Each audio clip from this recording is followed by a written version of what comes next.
Mas saiu quentinho do forno esse livro, Bússola. Uma visão clássica sobre virtude, maturidade e sabedoria. Gabriel Kanner. Já é um livro que saiu pela EBV Editora, Em Busca da Verdade Editora. E olha a beleza desse livro aqui. Eu consigo aqui na frente? Tudo direitinho? Para perto de mim. Fica melhor assim? Pronto. Beleza pura. Olha a capa desse livro, capa dura, tá? Muito bem feito.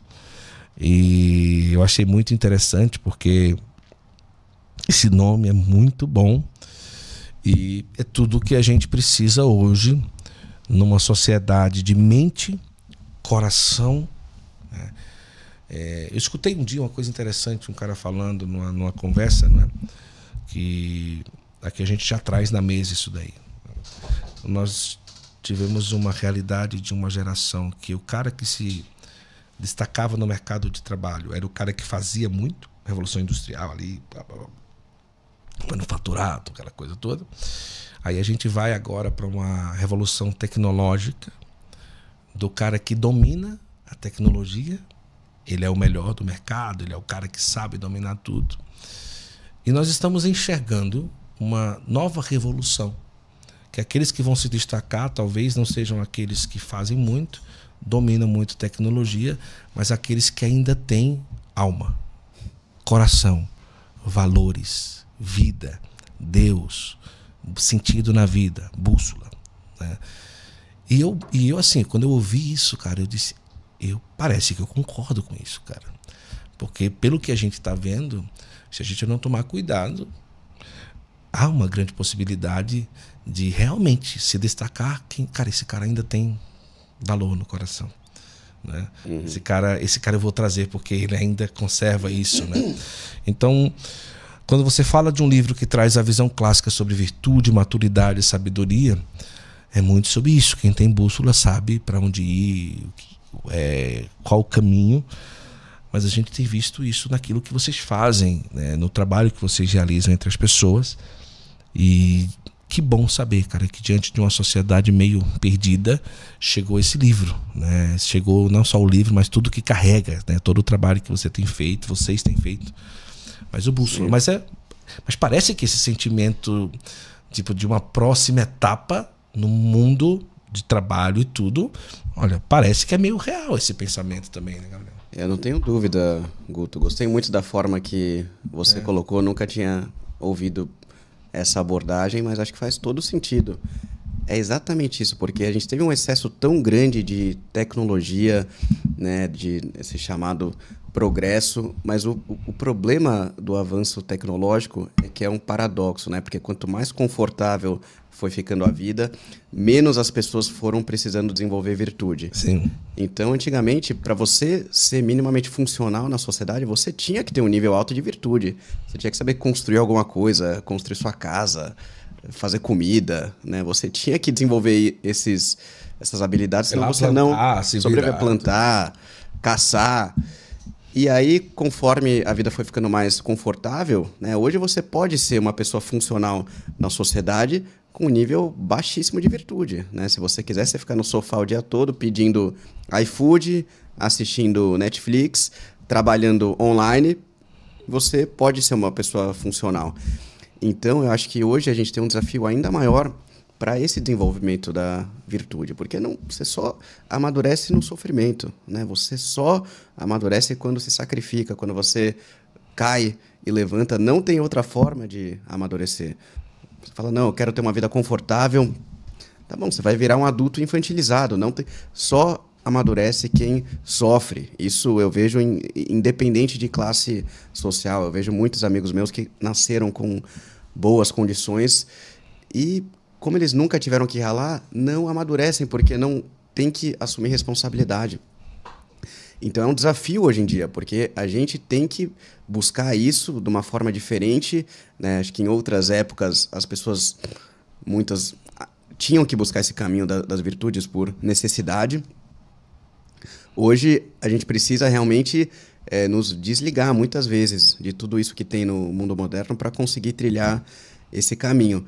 Mas acho que faz todo sentido. Acho que quem está conseguindo, quem está despertando para esses valores, quem está entendendo esse tesouro da nossa civilização, o tesouro da igreja que está aí há 2000 anos, realmente está se destacando porque é diferente. Quer dizer, a pessoa, tem um termo que eu gosto do Michel Desmourguet, que é um neurocientista francês, que ele escreveu o livro... me fugiu o... é alguma coisa sobre a fábrica dos cretinos digitais. Sim. A fábrica dos cretinos digitais. E aí, o termo que ele usa, para quem está totalmente inserido no mundo da tecnologia, é a orgia digital. Então, as pessoas participam dessa orgia digital. E aí, segundo ele, vai começar a ter uma divisão cada vez maior de pessoas que vão se entregar totalmente para esse mundo, né, de rede social e tudo mais, e pessoas que vão conseguir manter uma certa distância, estudar os livros, as pessoas que vão ler livros, né, que vai sobrar lendo livro, realmente vai se destacar muito. E aí é um dilema muito grande para a gente, né, Guto? Eu, pessoalmente, sinto isso, talvez você sinta também, porque a gente trabalha com isso, a gente trabalha com tecnologia. Então é um dilema, ao mesmo tempo que você sabe que é uma ferramenta maravilhosa que a gente pode atingir milhões de pessoas. Olha o crescimento do Santo Flow, né? A quantidade de pessoas que vocês atingem por mês.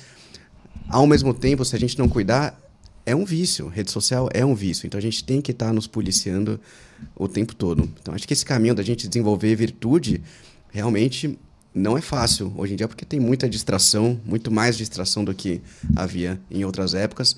Mas quem está conseguindo seguir esse caminho está se destacando. E eu vejo isso entre os empresários.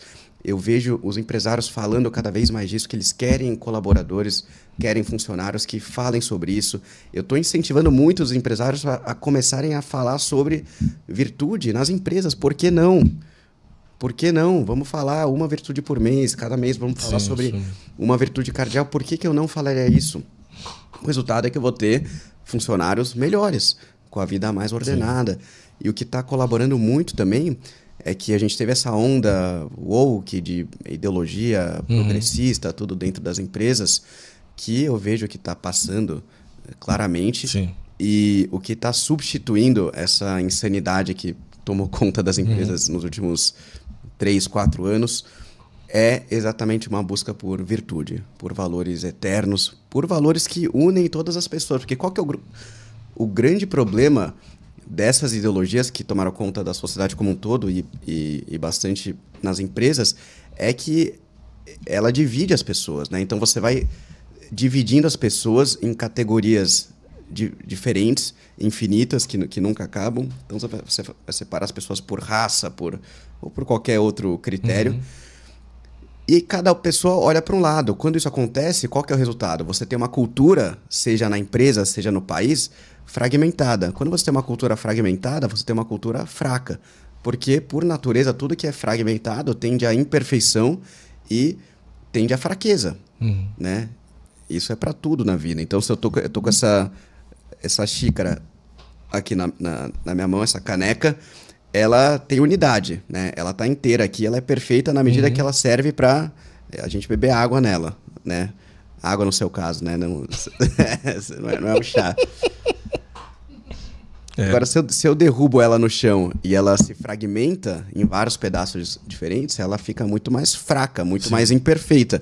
A cultura da empresa é a mesma coisa. Se a cultura da empresa está fragmentada, ela é uma cultura fraca. Cada pessoa acredita numa coisa diferente, cada pessoa olha para uma direção diferente. Então, quando a gente fala de valores universais, eles unem todas as pessoas. Eles fazem todas as pessoas olharem na mesma direção. Por isso que esse tema da virtude é tão importante, né? Porque são coisas universais. A gente fala sobre temperança, você ser comedido nos prazeres do corpo. Isso é universal, isso vai ser bom para todas as pessoas na empresa, para todas as pessoas na sociedade. E a cultura da sociedade é a mesma coisa. O grande problema hoje é que a cultura começou a ficar tão fragmentada, cada um olha para um lado diferente, que você começa a ter uma cultura fraca. Então a gente tem que voltar a ter unidade, né? O que vai unir todas as pessoas? Para onde a gente vai olhar? Em qual direção a gente vai caminhar juntos? Por isso que a gente tem que falar sobre aquilo que é universal. Sim. Né? Sobre a igreja universal, em última instância, sobre Deus. É que isso une as pessoas em vez de dividir.